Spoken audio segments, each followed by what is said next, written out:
Hello, welcome back to my YouTube channel Recipes Box by Janya. So ಇವತ್ತಿನ recipe ಹಾಗಲಕಾಯಿ fry ಹೇಗೆ ಮಾಡೋದು ಅಂತ ನೋಡೋಣ ಬನ್ನಿ. ಸೊ ನಾವು ಫಸ್ಟಿಗೆ ಹಾಗಲಕಾಯಿ ತೊಗೊಂಡು ಅದರೊಳಗಡೆ ಇರೋ ಸೀಡ್ಸ್ನೆಲ್ಲ ರಿಮೂವ್ ಮಾಡಬೇಕಾಗುತ್ತೆ. ಸೊ ಸೆಂಟ್ರಿಗೆ ಕಟ್ ಮಾಡಿಕೊಂಡು ಅದರಲ್ಲಿರೋ ಸೀಡ್ಸ್ನೆಲ್ಲ ನಾವು ರಿಮೂವ್ ಮಾಡೋಣ. ಸೊ ಹಾಗಲಕಾಯಿ ಅಂದರೆ ತುಂಬ ಜನಕ್ಕೆ ಇಷ್ಟ ಆಗೋದಿಲ್ಲ, ಕಹಿ ಇರುತ್ತೆ ಅಂತ. ಸೊ ಇದು ಕೂಡ ಒಂದು ಹೆಲ್ತಿ ವೇಯಲ್ಲಿ ನಾವು ತಿನ್ನೋದಕ್ಕೆ ಟ್ರೈ ಮಾಡೋಣ. ಬಟ್ ಈ ಥರ ಮಾಡ್ಕೊಂಡು ತಿಂದರೆ ಅಷ್ಟೊಂದು ಕಹಿ ಅನಿಸಲ್ಲ ನಿಮಗೆ. ಸೊ ಟ್ರೈ ಮಾಡೋಣ ಬನ್ನಿ. ಸೊ ನಿಮಗೆ ಎಷ್ಟು ಬೇಕೋ ಅಷ್ಟು ನೀವು ಹಾಗಲಕಾಯಿನ ತೊಗೊಂಡು ಕಟ್ ಮಾಡಿಕೊಂಡು ಒಂದು ವಾಟ್ರಲ್ಲಿ ಹಾಕ್ಕೊಂಡು ವಾಶ್ ಮಾಡ್ಕೊಳ್ಳೋಣ. ಸೊ ನಾನಿಲ್ಲಿ ಒಂದು 2 to 3 ಹಾಗಲಕಾಯಿನ ತೊಗೊಂಡು ಕಟ್ ಮಾಡ್ಕೊಂಡಿದ್ದೀನಿ. ಸೊ ಹಾಗಲಕಾಯಿನೆಲ್ಲ ಚೆನ್ನಾಗಿ ವಾಶ್ ಮಾಡಿಕೊಂಡು ಒಂದು ಕುಕ್ಕರಲ್ಲಿ ಹಾಕ್ಕೊಳ್ಳೋಣ.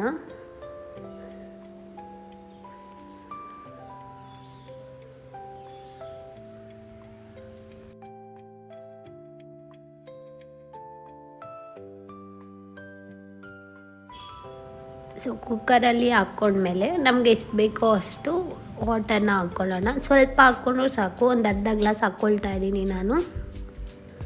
ಸೊ ಇದಕ್ಕೆ ಸ್ವಲ್ಪ ಕಲ್ಲುಪ್ಪು ಆ್ಯಡ್ ಮಾಡ್ತಾಯಿದ್ದೀನಿ. ಸ್ವಲ್ಪ ಅರಿಶಿನ ಹಾಕಿ 1 ವಿಶಿಲ್ ಮಾಡಿಕೊಂಡ್ರೆ ಸಾಕು. ಇದು ಚೆನ್ನಾಗಿ ಬೆಂದಿರುತ್ತೆ. ಸೊ 1 ವಿಶಿಲ್ ಕೂಗಿಸ್ಕೊಳ್ಳೋಣ. ಸೊ ಇದು 1 ವಿಶಿಲ್ ಆಯಿತು. ಈಗ ಒಗ್ಗರಣೆಗೆ ಹಾಕ್ಕೊಂಬಿಡೋಣ. ಸೊ ಒಂದು ಬಾಣಲಿ ಇಟ್ಕೊಂಡು ಅದಕ್ಕೆ ನಮಗೆ ಸ್ವಲ್ಪ ಎಷ್ಟು ಬೇಕೋ ಅಷ್ಟು ಆಯಿಲ್ ಹಾಕ್ಕೊಳ್ಳೋಣ.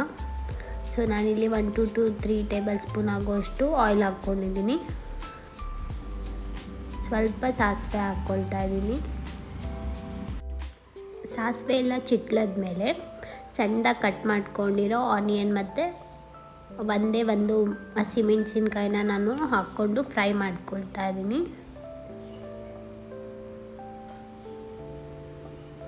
ಸೊ ನಾರ್ಮಲಾಗಿ ಗೊತ್ತಿರೋ ಥರ ಆನಿಯನ್ ಎಲ್ಲ ಕಲರ್ ಚೇಂಜ್ ಆಗೋವರೆಗೂ ಫ್ರೈ ಮಾಡ್ಕೊಳ್ಳೋಣ. ಸೊ ಈಗ ನಾನು ಕರಿಬೇವಿನ ಸೊಪ್ಪು ಹಾಕ್ಕೊಂಡು ಫ್ರೈ ಮಾಡ್ಕೊಳ್ತಾ ಇದ್ದೀನಿ. ಸೊ ಇದು ಫ್ರೈ ಆಗಬೇಕಾದ್ರೇ ಸ್ವಲ್ಪ ಉಪ್ಪು ಹಾಕ್ಕೊಳ್ತೀನಿ. ಒಂದು 1/2 ಟೇಬಲ್ ಸ್ಪೂನ್ ಆಗೋಷ್ಟು ಉಪ್ಪು ಹಾಕ್ಕೊಂಡ್ರೆ ಸಾಕು. ಒಂದು ಸ್ವಲ್ಪ ಅರಿಶಿನ ಹಾಕ್ಕೊಂಡು ಎಲ್ಲನೂ ಚೆನ್ನಾಗಿ ಫ್ರೈ ಮಾಡ್ತೀನಿ.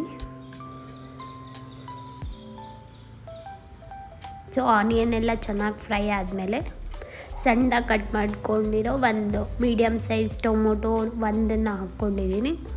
1ರಿಂದ 2 ಟೊಮೊಟೊ ಹಾಕ್ಕೋಬೋದು. ಸೊ ಆನಿಯನ್ ಎಲ್ಲ ಸಾಫ್ಟ್ ಆಗೋವರೆಗೂ ನಾವು ಫ್ರೈ ಮಾಡ್ಕೊಬೇಕಾಗುತ್ತೆ. ಆನಿಯನ್ ಟೊಮೊಟೊ ಎಲ್ಲ ಚೆನ್ನಾಗಿ ಸಾಫ್ಟ್ ಆಗೋವರೆಗೂ ಫ್ರೈ ಮಾಡ್ಕೊಬೇಕಾಗುತ್ತೆ. ಸೊ ಈಗ ನಾನು ಬೇಯಿಸ್ಕೊಂಡಿರೋ ಹಾಗಲಕಾಯಿನ ತೊಗೊಳ್ತಾ ಇದ್ದೀನಿ.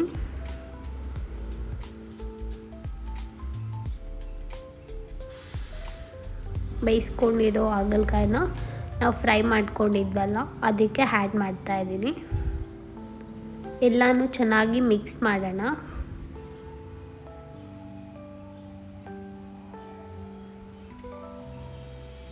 ಹಾಗಲಕಾಯಿ ಎಲ್ಲ ಸೈಡು ಮಿಕ್ಸ್ ಆಗೋ ಥರ ನಾವು ಇಲ್ಲಿ ಮಿಕ್ಸ್ ಮಾಡಬೇಕಾಗುತ್ತೆ.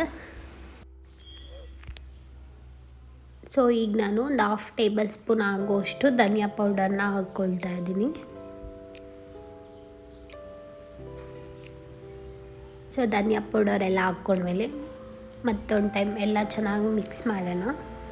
ಸೊ ಅದು ಮಸಾಲೆ ಫ್ಲೇವರ್ ಎಲ್ಲ ಹೋಗೋವರೆಗೂ ಮಿಕ್ಸ್ ಮಾಡಿಕೊಂಡ್ರೆ ಸಾಕು. ಸೊ ನಿಮಗೆ ಬೇಕು ಅಂದರೆ ಸ್ವಲ್ಪ ವಾಟರ್ನ ಆ್ಯಡ್ ಮಾಡ್ಕೊಳ್ಳಿ ಈ ಟೈಮಲ್ಲಿ. ಸೊ ಈಗ ನಾನು ನಮ್ಮ ಖಾರಕ್ಕೆ ಎಷ್ಟು ಬೇಕೋ ಅಷ್ಟು ಚಿಲ್ಲಿ ಪೌಡರ್ನ ಆ್ಯಡ್ ಮಾಡ್ತಾಯಿದ್ದೀನಿ.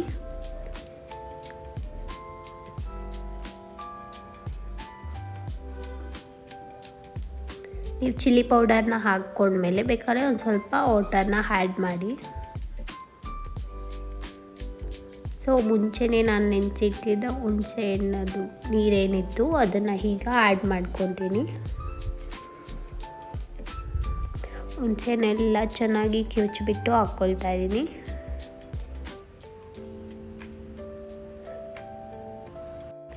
ಹುಣಸೆ ಹಣ್ಣೇನು ಜಾಸ್ತಿ ಏನು ಹಾಕ್ಕೊಳ್ಳೋದು ಬೇಡ ಅನಿಸುತ್ತೆ. ಟೊಮೊಟೊ ಹೇಗಿದ್ದರೂ ನಾವು ಹಾಕ್ಕೊಂಡಿರ್ತೀವಿ, ಸೊ ಸ್ವಲ್ಪ ಹುಣಸೆ ಹಣ್ಣನ್ನು ಮಾತ್ರ ಹಾಕ್ಕೊಳ್ಳಿ. ಸೊ ಈಗ ಎಲ್ಲನೂ ಚೆನ್ನಾಗಿ ಮಿಕ್ಸ್ ಮಾಡೋಣ.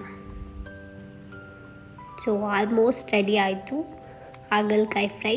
ಈಸಿ ಆ್ಯಂಡ್ ಸಿಂಪಲ್ಲಾಗಿ ಆ್ಯಂಡ್ ಹೆಲ್ತಿಯಾಗಿ ಕೂಡ ನಾವು ಇದನ್ನು ತಿನ್ಬೋದು. ಸೊ ಒನ್ ಟೈಮ್ ಆದರೂ ನೀವು ಇದನ್ನು ಟ್ರೈ ಮಾಡಿ, ಹೇಗಿತ್ತು ಅಂತ ಕಮೆಂಟ್ ಮಾಡಿ. ಸೊ ನಿಮ್ಗೆ ಇನ್ನೂ ಬೇಕು ಅಂದರೆ ಒಂದು ಸ್ವಲ್ಪ ಬೆಲ್ಲನ ನೀವು ಇದಕ್ಕೆ ಆ್ಯಡ್ ಮಾಡ್ಬೋದು.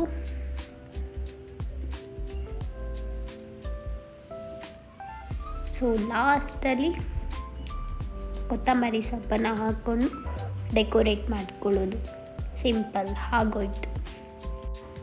ಸೊ ನೀವು ಕೂಡ ಟ್ರೈ ಮಾಡಿ, ರೆಸಿಪಿ ಹೇಗಿತ್ತು ಅಂತ ಕಮೆಂಟ್ ಮಾಡಿ.